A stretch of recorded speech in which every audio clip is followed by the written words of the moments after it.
ministère pastoral.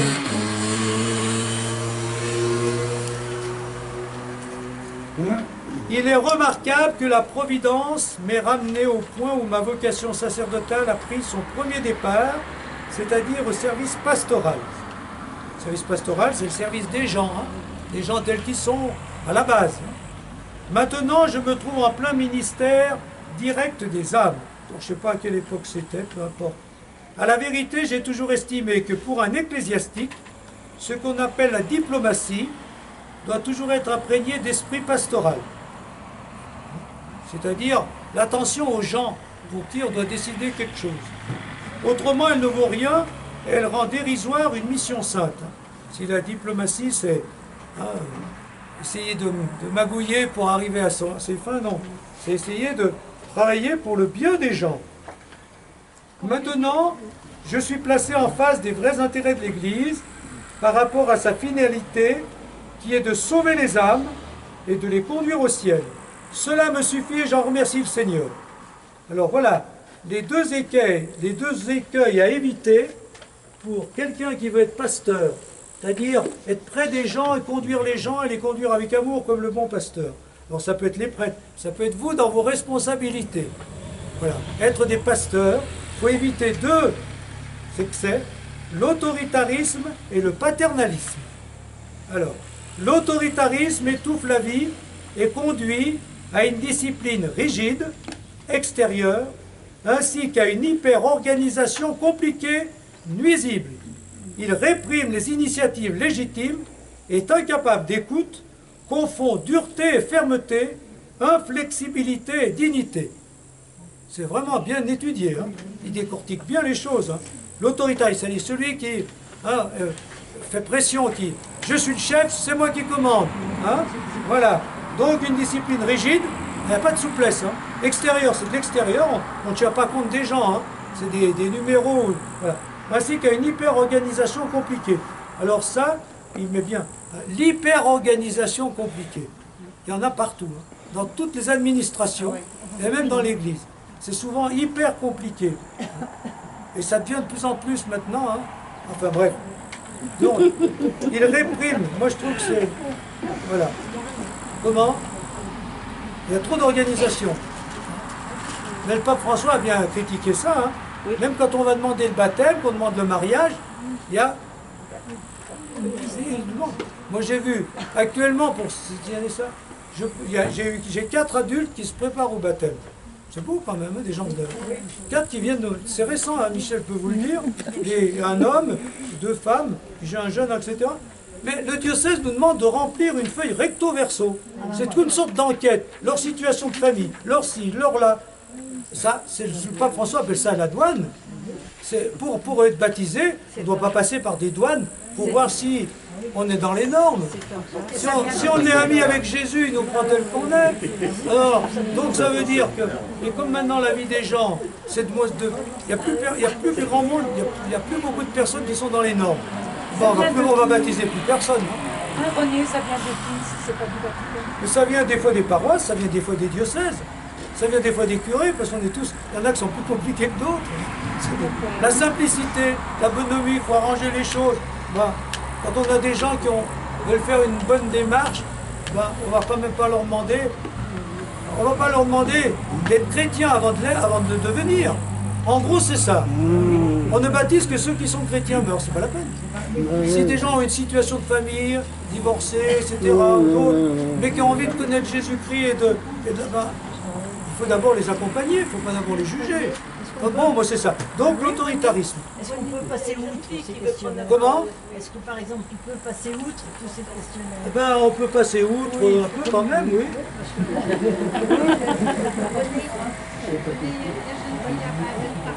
Oui, viens voir, viens voir. Bon, je vais t'écouter.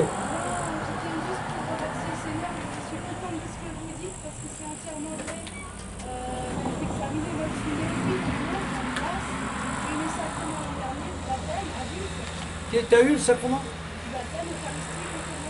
L'année dernière. C'était où? Ah ben voilà. Mais vous dites bien vrai parce qu'on doit presque justifier de notre foi en plus de tout l'examen civil. Il y a comme une sorte d'examen. Mais c'est vrai, Voilà. Et c'était à quel endroit que tu étais baptisé? dans le Lot-et-Garonne. Lot-et-Garonne. Tu étais en vacances ici? Ah ben c'est bien de venir avec nous. Voilà, elle témoigne. Elle était baptisée l'année dernière. Et ben voilà. Et c'est compliqué. Bon. Moi, j'ai une petite nièce qui n'a pas été. Qui faisait le baptême, mais c'était en Italie. Parce que les parents n'étaient pas mariés. Ah oui, oui, ben là, il y en a maintenant dans les jeunes prêtres. Hein. Si les parents ne sont pas mariés, on ne baptise pas l'enfant. Comme si l'enfant, il pouvait... Voilà. Alors heureusement, elle s'est fait baptiser à 25 ans. Ah, elle s'est fait baptiser à 25 ans, du coup. Ah oui, mais bon, là, mais elle a persévéré. Tu dis, vas-y, Patrick. Moi, j'ai mis 3 ans pour faire ma confirmation. Ouais. Parce que la maison diocésaine, c'était le bazar. Quoi. Et qu'est-ce qu'ils te reprochaient? Non, parce qu'ils ont perdu mon dossier, ils ne savaient pas, il n'y avait plus personne qui était là. Les mecs, ils avaient viré des gens, ils n'avaient pas renouvelé des contrats. Enfin, moi, j'ai mis 3 ans pour faire ma confirmation. Une fois, je suis allé voir le père Biel, je lui ai dit, on fait comme. Moi, je suis allé voir la maison diocésaine et puis je leur ai dit, on fait comment pour faire une confirmation quand on est adulte? Ben, la fille de l'accueil, elle m'a dit, eh ben, je ne sais pas comment on fait. Alors, une fois, je suis allé à une conférence, il y avait le père Biel et l'évêque, et j'ai dit au père Biel, on fait comment quand on est adulte et qu'on veut faire une confirmation? Eh ben on va à la maison diocésaine. Eh ben non, parce qu'à la maison diocésaine, j'en viens, et ils m'ont dit qu'ils ne savaient pas comment on faisait. Oui, mais c'est ça, ça dépend qui fait les permanences, c'est un peu le problème. C'est pour ça que l'organisation est compliquée, et pas toujours à la disposition. Voilà, voilà, voilà. Hein? Très bien. Alors, je sais que j'en suis, j'étais derrière. Ah oui, l'autoritarisme. Alors, je continue parce qu'on n'a pas tout dit. L'hyper-organisation, on dit bien dire. Il réprime les initiatives légitimes. Il est incapable d'écoute, confond dureté et fermeté. Être dur, être ferme, c'est pas être dur, hein, c'est être bon. Il faut être bon. Être bon et ferme, ça va parfait ça. Hein? Inflexibilité et dignité. On est inflexible, voilà. Donc vous voyez, il y a beaucoup de mots là-dessus. Mais moi je ressouligne, il réprime les initiatives légitimes. Voilà. Ça, je crois que ça, c'est une des choses sur lesquelles nous, on revient souvent. Hein, c'est, normalement, les prêtres, on devrait encourager les initiatives. Et, ah, voilà, lui, il fait ça, ah, ben, ouais, puis l'autre, il fait ça. Là, maintenant, il faut que ce soit, si ce n'est pas une initiative diocésaine, les initiatives locales sont mauvaises. Toute initiative est bonne à condition qu'elle rentre dans les cadres diocésains. Voilà. Et ça s'est aggravé ces dernières années. Je le dis franchement, on était beaucoup plus libre il y a 30 ans, 40 ans en arrière. On avait une marge d'initiative beaucoup plus grande. Et tous les curés d'autrefois ont eu beaucoup d'initiatives. Il y en a qui ont fait des colonies de vacances, qui ont bâti des maisons. Maintenant, celui en 1935, ben, je ne sais pas comment ça s'est passé, mais bon, le père Besson qui a fait construire. Maintenant, on faut automatiquement, même pour les travaux qui vont avoir lieu là, à l'intérieur, hein, vous avez vu que ça se dégrade, c'est le diocèse qui décide.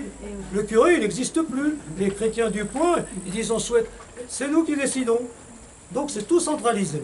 Ça, j'ai dit un peu. Voilà, c'est tout centralisé et les initiatives sont mauvaises parce qu'on veut trop centraliser. C'est comme une entreprise. Bah oui. Une administration.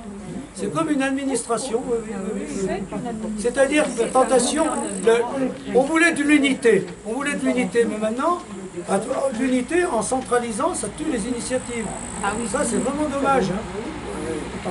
Moi, c'est pour ça que je trouve qu'on devrait, les paroisses, inventer ce dont vous avez besoin. Pour que, vu le dynamisme qu'il y a dans vos paroisses, ou le manque de dynamisme, inventez ce dont vous avez besoin. Mais maintenant, si vous inventez quelque chose, il faut que ce soit le diocèse qui valide. Bon. Oui, oui.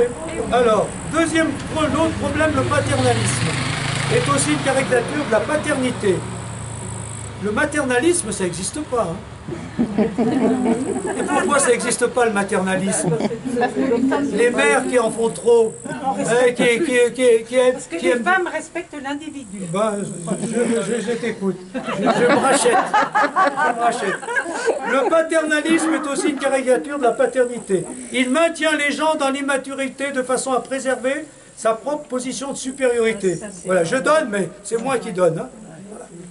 Il se comporte libéralement à l'égard de quelques-uns, mais ne respecte pas les droits de ses subordonnés.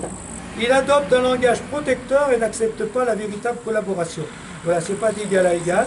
Je te donne, mais merci, remercie-moi, je suis au-dessus. Donc, voilà, le paternalisme.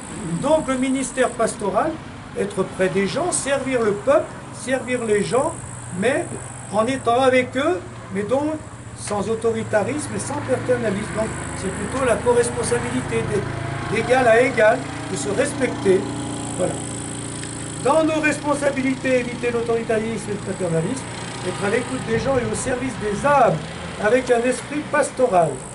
Quand on dit au service des âmes, ça peut sembler un mot dépassé, les âmes. Hein. Ça veut dire au service de la vie intérieure. Hein. Voilà. Est-ce que ce que je fais avec les autres les fait grandir intérieurement, notamment dans ces valeurs dont on a parlé. Hein. Voilà. Est-ce qu'il y a une évolution intérieure que je sers? L'Eucharistie et la vie. Bon là ça va être simple, hein. C'est simplement la nécessité d'aller se nourrir pour vivre de la vie du Christ. Il nous a donné ce rendez-vous pour nous nourrir. Et ben, si on ne mange pas, on ne peut pas vivre. Bon, ben nous, il faut nous nourrir de l'Eucharistie pour vivre en chrétien. Hein.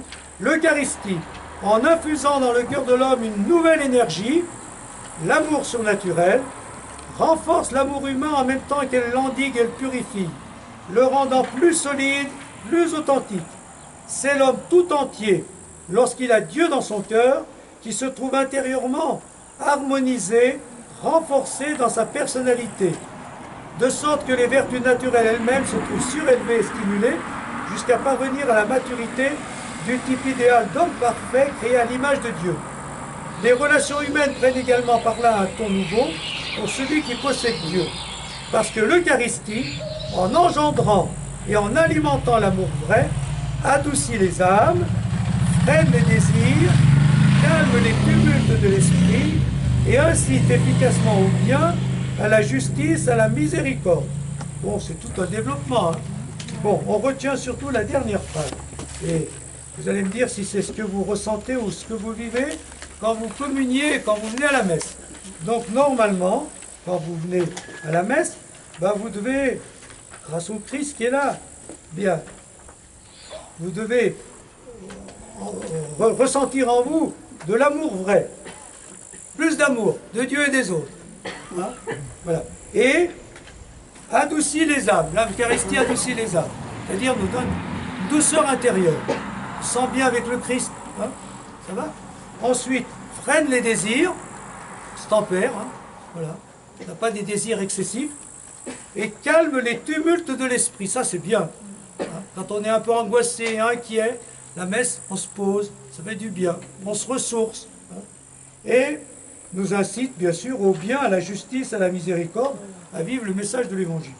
Bon, qu'est-ce que vous voulez réagir à ça? Je ne développe pas beaucoup, parce que sinon, s'il faut parler de l'Eucharistie, c'est un sujet qui vaut son... C'est simplement ce qu'il a dit.